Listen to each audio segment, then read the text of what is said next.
Bueno, saludamos y permitimos que salude a nuestro público María Eugenia y Víctor. Bienvenidos, jóvenes. Muchas gracias. Muchas gracias por darnos el espacio para venir a conversar esta noche. Víctor. Un placer estar por acá, realmente. Esperamos que podamos descifrar y podamos dilucidar sobre el tema que nos acontece esta noche. Sí, mira, debo decirle al país que estamos en la presencia de dos profesionales de la economía, dos HP, pero me gustaría saber, consultores económicos, y en ese rol es que los hemos convocado a este escenario para conocer lo que ustedes han podido levantar como estudio de el impacto del gas licuado de petróleo, o GLP como conoce el pueblo, el gas licuado de petróleo, popularmente GLP, el impacto económico de este insumo energético de la República Dominicana. Pero antes, ¿qué es el CIEF? CIEF es la consultora financiera y económica. Tenemos ya más de una década trabajando. Nuestro fundador es Raúl Hernández, doctor en economía. Yo soy una economista asociada, también doctora, pero en estadística y evaluación de programa. Y aquí Víctor también es economista, miembro del equipo. Y pues nosotros tratamos diferentes temas a nivel macroeconómico y microeconómico, y hacemos trabajos con instituciones privadas, instituciones públicas y particulares. Excelente. Y en el caso del tema que nos ocupa, Víctor, ¿qué representa, qué significa el gas licuado de petróleo como producto energético? El mundo hoy no puede existir sin energía, y lo que no podemos es tumbar un palo más para tener energía, ¿verdad? Entonces, el gas licuado de petróleo, ¿qué rol juega? ¿Cuál es su impacto y trascendencia? Sí, el gas licuado de petróleo realmente tiene una preponderancia importante en la economía dominicana. Como ustedes bien saben, la economía dominicana es una economía que se caracteriza por ser intensiva en servicios.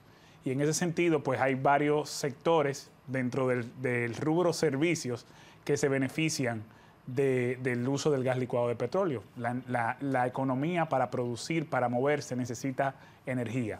En ese sentido se destacan, por ejemplo, los hogares. Los hogares dependen mucho del gas licuado de petróleo, principalmente por la cocción y la cocción de los alimentos. También hay sectores como bares y restaurantes que dependen obviamente para todo el tema de cocina. ¿Y la industria qué tal? La industria... Calderas. Algunas calderas, pero principalmente transporte, y también toda la parte de hoteles también se ve sumamente impactada por el gas licuado de petróleo. Algo interesante y que yo creo que es importante poner en contexto es que en la década, finales de los 60, principios de los 70, en los 12 años de Balaguer, pues comenzó una transición en el país. Principalmente antes utilizábamos mucho lo que eran los fogones, los anafes y toda esa tecnología, ¿no? Yo llegué a escuchar, patrón, sí. Óigame, entrando yo a la universidad, tú sabes que con el tiempo yo aprendí en Santiago que era la marchanta. Una mujer que cruzaba por la calle vendiendo algún producto. Esa era la marchanta, y lo cantaba prácticamente el producto. Llevo tal cosa, y al momento de anunciarlo. Pero también pasaba con el carbón. Pasaba un pregonero vendiendo carbón. Exacto. Y en ese sentido, pues vemos a partir de la década, yo diría de los 70, esa transición en todo lo que es la preparación de alimentos, en la cocina dominicana, en los hogares dominicanos, de pasar de ese combustible de carbón, ¿no?, que era procedente principalmente de la quema de árboles, ¿no?, o de capa forestal, a la transición de gas licuado de petróleo, que es, aunque es un combustible fósil, es un combustible fósil mucho menos contaminante, y que básicamente no hay que talar árboles para poder utilizar este combustible, ¿no? Entonces ahí comienza esa transición, y esa transición realmente ha tenido un impacto en muchos aspectos positivos para el país, pero yo creo que en esa primera instancia, esa sustitución, pues básicamente ha salvado kilómetros y kilómetros cuadrados de bosques en las últimas 4 o 5 décadas desde que comenzó esa transición. Entonces yo diría que en una primera instancia tenemos ese impacto positivo. Yo creo que nos podríamos también mirar en el espejo de otros países en ese sentido. Por ejemplo, el caso de nuestro vecino Haití, que nunca ha podido... Que todavía hoy su fuente energética es la leña y el carbón. Exactamente. En un 95% de los hogares. ¿Cuánto? 95% Ay, de los Dios hogares. mío. Sí. O sea que todo lo que se come lo cuecen ay Dios, es con leña y vegetal. carbón. Sí, leña y carbón. Eso frente a un 89, o sea, casi 90% de hogares dominicanos que usan GLP para la cocina. María Eugenia, en el caso del GLP en la casa, porque uno en principio lo veía como un producto que lo usábamos en la familia, en la casa, tanquecito de gas, una estufa, una cosa, pero ya hoy no se construye un edificio multipiso de estas torres sin que tenga el suministro de gas.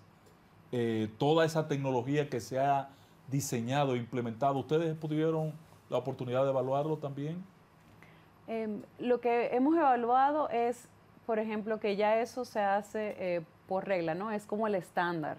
Y que ahora se están viendo algunas construcciones nuevas donde se quiere sustituir alguno de los electrodomésticos por electrodomésticos eléctricos, ¿no? Con la promesa de ser menos contaminantes, pero en un país como República Dominicana, donde el costo de la energía eléctrica es tan alto y la provisión es tan inestable, la verdad es que no es una alternativa viable en la transición hacia la energía verde. Sí. Exactamente, entonces yo creo que eso nos vuelve a llevar a que esa transición que se ha hecho en la República Dominicana a lograr casi un 90% de hogares que usen GLP es magnífico. Y de hecho, si comparamos con el caso de, por ejemplo, la India, su programa de el bono gas, ¿no? El equivalente a bono gas de la India comienza en los 2010, 2013, y ellos lograron que en una década el uso de GLP en los hogares pasara de un 15% a casi un 30% en el 2023.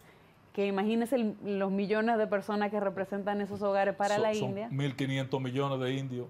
Claro, y no solo eso, no solo los beneficios medioambientales como resalta Víctor, sino que ya hay muchos estudios científicos que corroboran, incluso estudios publicados, ¿no? En journals de medicina, etcétera, que comparan la salud respiratoria de las mujeres que cocinan en esos hogares, las que todavía no habían transicionado a GLP versus las que ya transicionaron, y en medidas de calidad respiratoria, obstrucciones, etcétera, se ve que hay 0 casos o una muy baja incidencia en hogares con GLP versus los hogares que todavía usan carbón y leña. Y en el caso del uso vehicular del gas licuado de petróleo, me queda claro y compro esa evaluación que ustedes presentan de que más del 90% de los hogares dominicanos está utilizando. Me lo encuentro inclusive bajito, creo que debe ser algo más. Pero en el caso vehicular, ¿cuál es la conformación, el consumo? Exacto, básicamente varía por el tipo de vehículo, si es transporte o es vehículo de uso personal, pero ronda entre un 17%, dependiendo del rubro, y un 22% el uso del parque vehicular, obviamente, en esos segmentos. Tan bajito. Creo que el último dato fue hasta 28%. 28%. Pero todavía lo siento muy bajito, porque no hay vehículo que yo me topete que yo no lo vea que sea de gas licuado de petróleo. En el medio de la calle nada más los vehículos último modelo, los nuevos, sí. Pero lo que yo veo en la calle, todo el mundo... Yo veo estaciones de gas licuado de petróleo en estas grandes metrópolis como Santiago y la capital, que son una ciudad prácticamente, para expedir, dispensar gas licuado de petróleo. O son solamente los conchos que uno ve con el gas licuado de petróleo, porque en la parte residencial también hay una explosión con el uso del gas licuado de petróleo, tanto así que se roban la gente se roba los tanques de gas de la casa para llevárselo y ponerlo al vehículo para conducir hasta los taxistas de Santiago practican ese tipo de mal ejercicio, ¿verdad? ¿Lo han evaluado? ¿Carros, jipeta, camiones? ¿Es solamente concho o cuál es la distribución? Sí, como mencionaba, la distribución, si vemos el rubro transporte, transporte liviano, como se le conoce. Ese rubro ronda entre un 18 o 20% aproximadamente. El rubro hay varios tipos de vehículos, el rubro de jipeta y el rubro tal vez de automóvil, como se le conoce, pues ronda entre un 22 y un 28% respectivamente. Entonces, en ese sentido, son cifras importantes. Hay que entender que muchos de estos vehículos no vienen de fábrica, ¿no? Con esas condiciones, y hay una inversión importante de parte de los propietarios para buscar ese ahorro de largo plazo. Y ese ahorro de largo plazo se hace viable porque el país ha construido una infraestructura de abastecimiento de gas licuado de petróleo que es bastante estable. Recuerdo que hace alrededor de 2 años fui invitado por Cochón a participar de la inauguración de unos tanques que implicaban prácticamente garantizarle al país 50, 45 días de suministro. ¿Cuál es hoy la capacidad de abastecimiento? ¿Lo han podido medir? ¿Tienen una idea? Sí, nosotros básicamente el país ha venido ampliando su capacidad de suministro. Es una inversión que viene principalmente, obviamente, del sector privado.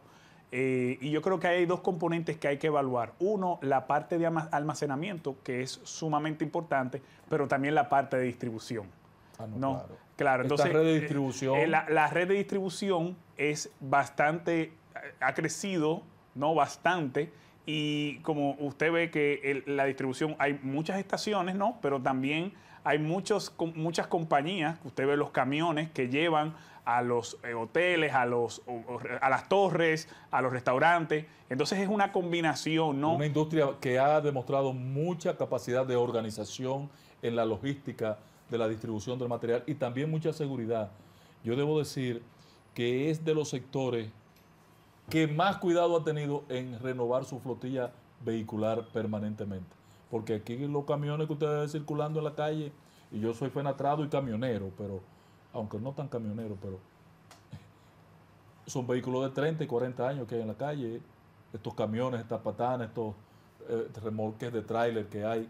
Pero en el caso del combustible, se tiene el cuidado de tener vehículos de reciente factura en el país para el transporte.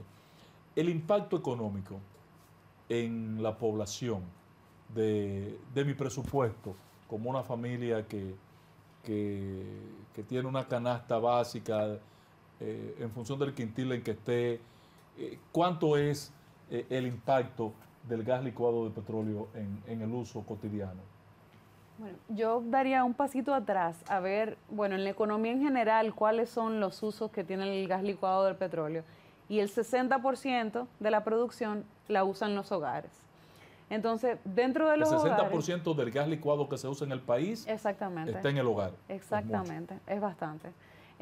Luego un 28% la usa el sector transporte y luego, como mencionaba Víctor, los sectores productivos que utilizan como comercio, hotelería, etcétera.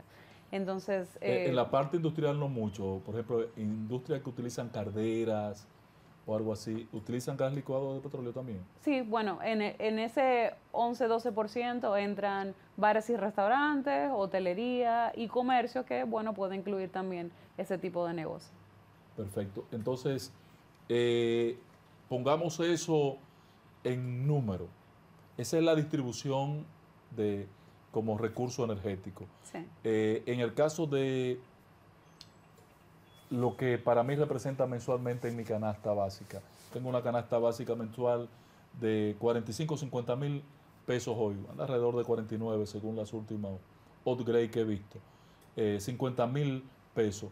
¿Cuánto significa, qué impacto tiene el gas licuado de petróleo en mi presupuesto de gastos?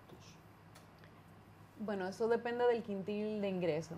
Los quintiles más bajos gastan mucho más de su presupuesto en el rubro de energía.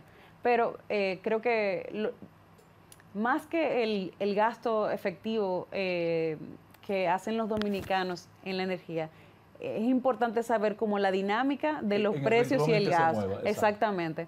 Porque, por ejemplo, en el IPC o el índice de precios al consumidor, hay un 2.8% que es directamente el precio de la energía a mi canasta básica.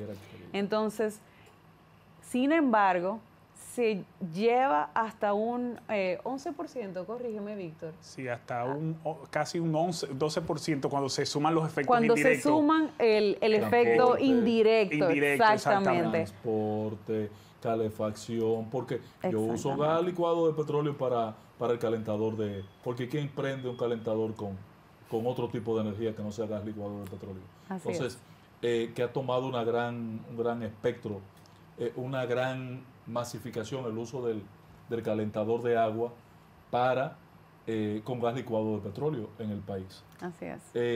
O sea que ustedes entienden que por un 12% está impactada la canasta.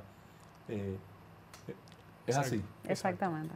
Es mucho, porque si usted le suma a esto un 12% de insumos vinculados al gas licuado de petróleo, con el tema de la casa, energía, es un impacto importante.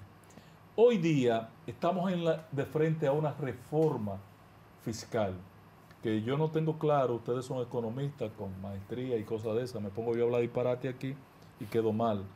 Pero yo tengo la impresión que de la reforma que estamos tratando, y no es para que ustedes se metan en ese tema, que quizás es muy político, o se politiza, ese tema de la reforma, que a mí no me queda claro si es una reforma fiscal o un parcho o un paquetazo, podría verse impactado con este nuevo esquema de impuestos que se ha planteado ya. ¿Impactará la reforma el combustible? Hasta el momento lo que hemos visto no vemos ningún impacto directo hasta el momento sobre... El gas licuado de petróleo no tiene impuestos adicionales como selectivo, no tiene nada de eso. En el marco de la reforma no. No, lo que se ha planteado hasta ahora. Pero tampoco en la práctica hoy tiene... Sí, y el tema es que es muy regresivo.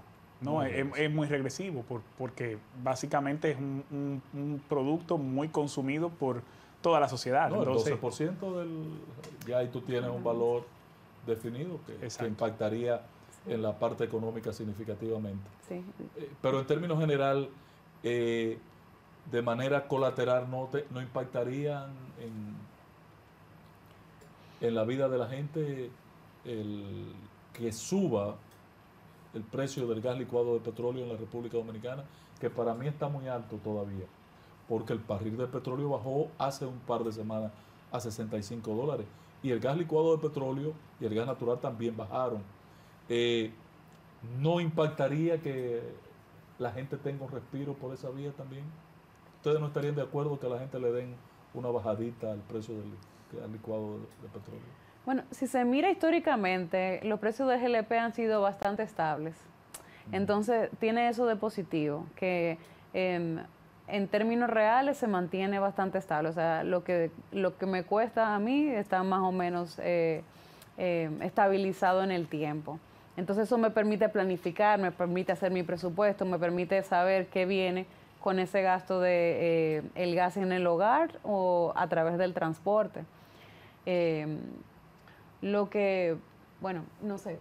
Aunque ustedes quizás no lo puedan tratar porque no tienen tampoco posibilidades de hacer un abordaje al tema de un cambio en el costo, pero si yo buscara un mecanismo para bajarle el costo de la vida a la gente, buscar el tema transporte. Sí.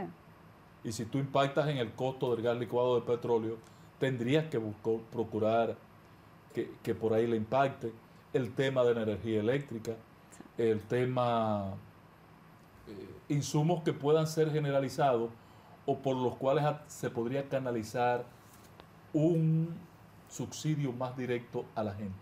Le llega el subsidio del bono gas a la gente directamente, porque por ejemplo en el caso de la gasolina, si ponen un subsidio, yo que puedo pagar una gasolina cara, me beneficiaría. Sí. Igual que el carrito de concho que echa gasolina. Pero En el caso del bono gas, por ejemplo, que es focalizado, ¿es un camino expedito para llegarle a los sectores que lo necesitan realmente? Sí, absolutamente. De hecho, ahora que lo mencionas, vale la pena recordar que el gobierno puede intervenir de dos maneras en el sistema de precios, ¿no? Puede regularlo directamente en la producción o puede hacerlo a través de un subsidio al que lo consume. Y efectivamente, eso es lo que hace el gobierno dominicano a través de Bono Gas. Y el número de beneficiarios ha subido bastante, especialmente luego de la pandemia.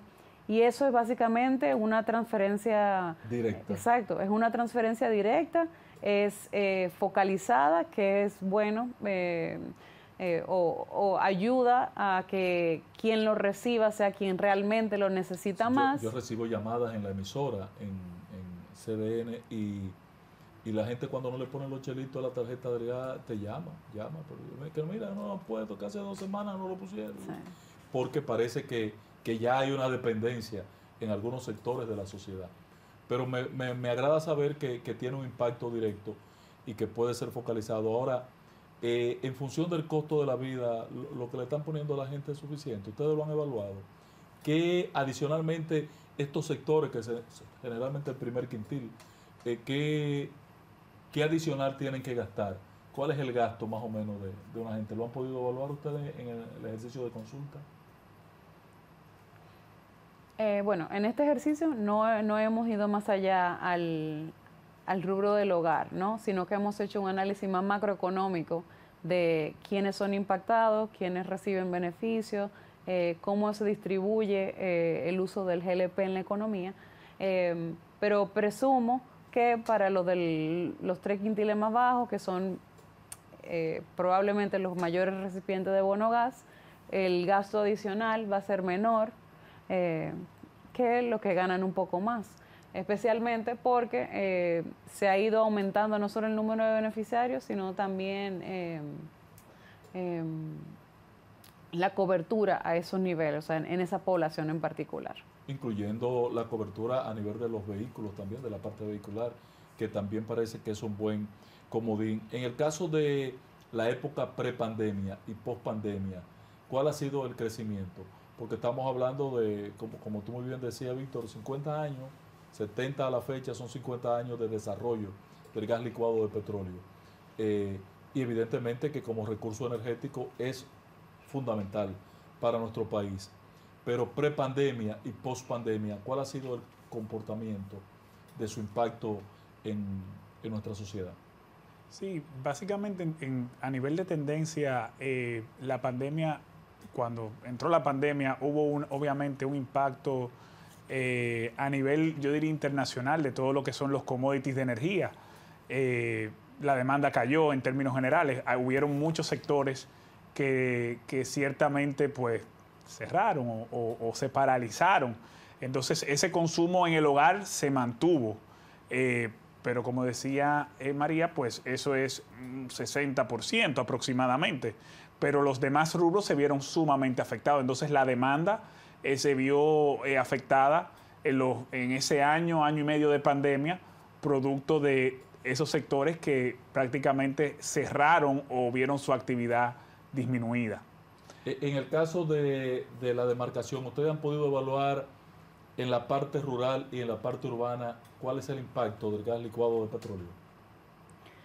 Bueno, recuerdo la cifra. El crecimiento de estos edificios y todas estas cosas es impactante el uso del gas licuado, pero en la parte rural de nuestro país, ¿se ha logrado permear el resto del país? El 90% de los hogares usa GLP en el hogar. O sea, para la cocina, para calentar agua, para todas las necesidades. Entonces, creo que ya eso es una cifra que demuestra que... Me imagino que ese 10% que está pendiente, a quien más afecta todavía por completar para llegar al 100% es a la zona rural. Puede ser en la zona de difícil acceso. Exacto. Así como otros servicios públicos no llegan. Ni teléfono, ni en ocasiones ni electricidad, ni agua potable. Tampoco podría estar llegando el gas licuado de petróleo, aunque uno ve la gente con su tanquecito de gas hasta en el hombro, hasta en la cabeza, se lo ponen para ir a llenarlo a una estación. Retomemos un poquito el tema medioambiental, por favor. Yo fui balaguerista y veo a Balaguer como el padre del medio ambiente en la República Dominicana, y tú diste una descripción muy correcta. Pero hoy, ¿qué significa la presencia del uso del gas licuado de petróleo como impacto medioambiental? Bueno, yo creo que esta conversación es casi una invitación para que en el sector de transporte sigamos adoptando o sigamos considerando al GLP como una opción que nos va a ayudar a transicionar hacia la energía verde o hacia una economía más sostenible. Y lo digo porque no solo el GLP más constante en términos de precio, sino también porque es un 20% menos contaminante que la gasolina, 10% menos contaminante que el diésel. Okay. Y entonces muchos países que están... ¿El diésel cuánto? 10% menos contaminante. Pero si se mide, por ejemplo, la cantidad, el porcentaje de dióxido de carbono en comparación que emiten, es un porcentaje mayor. Claro. Pero, debe serlo. Exacto.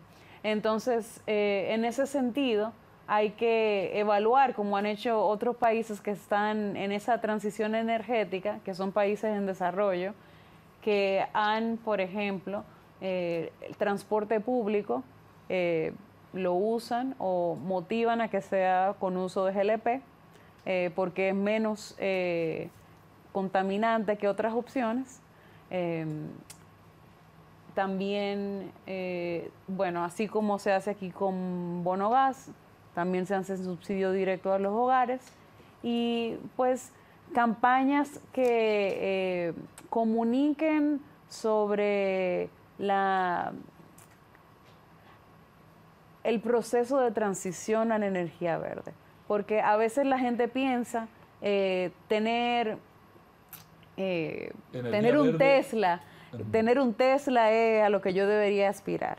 Pero bueno, no sabe, o sea... Pero tiene que generar energía. Claro, ¿no? Y que, bueno, eso es una batería de litio y eso tiene otros problemas medioambientales que de pronto no están tan en la palestra pública como cuando hablamos de la gasolina. Entonces, hacer una transición energética que sea despacio, pero no durmiendo, ¿no? Vamos a pasos firmes.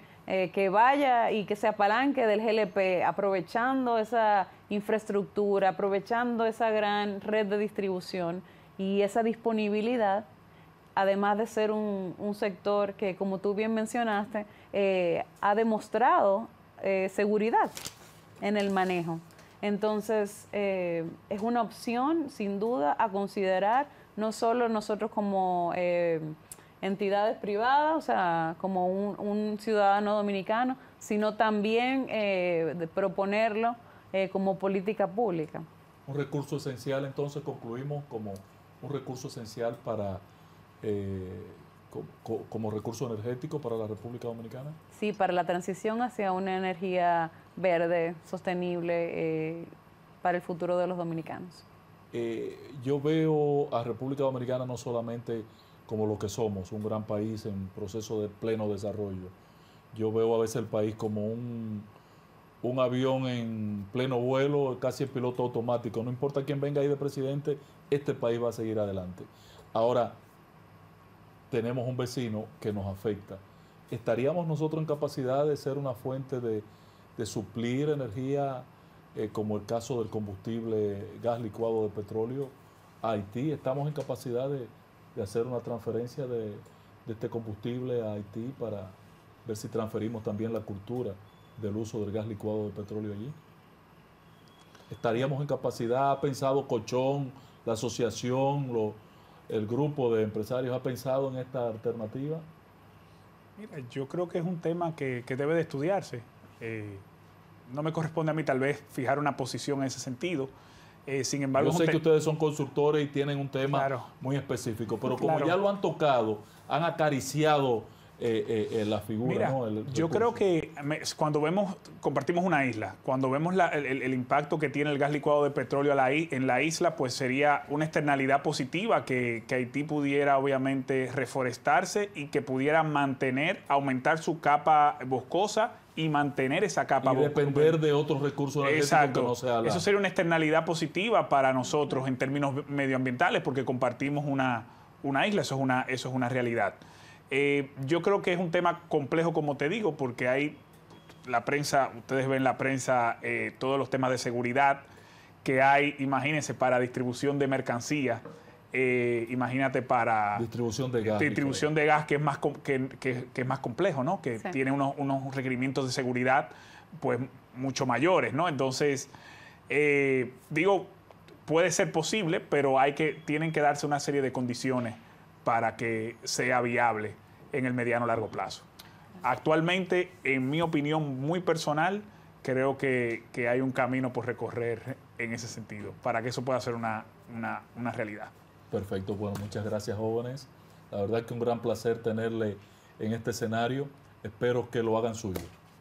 Muchas gracias. Muchas gracias. María Eugenia Báez, Víctor Reyes, dos consultores que nos han presentado una visión. Me quedé muy preocupado cuando María Eugenia dijo que el 95% del combustible en los hogares en Haití es de origen vegetal. Nos jodimos. Nos jodimos. Como isla. Viéndolo holísticamente, ¿verdad? Pero gracias a estos jóvenes por esta exposición. Esperamos serle útil más adelante. ¿De acuerdo? Gracias. Placer. Gracias. Vamos a hacer una segunda pausa y regresamos.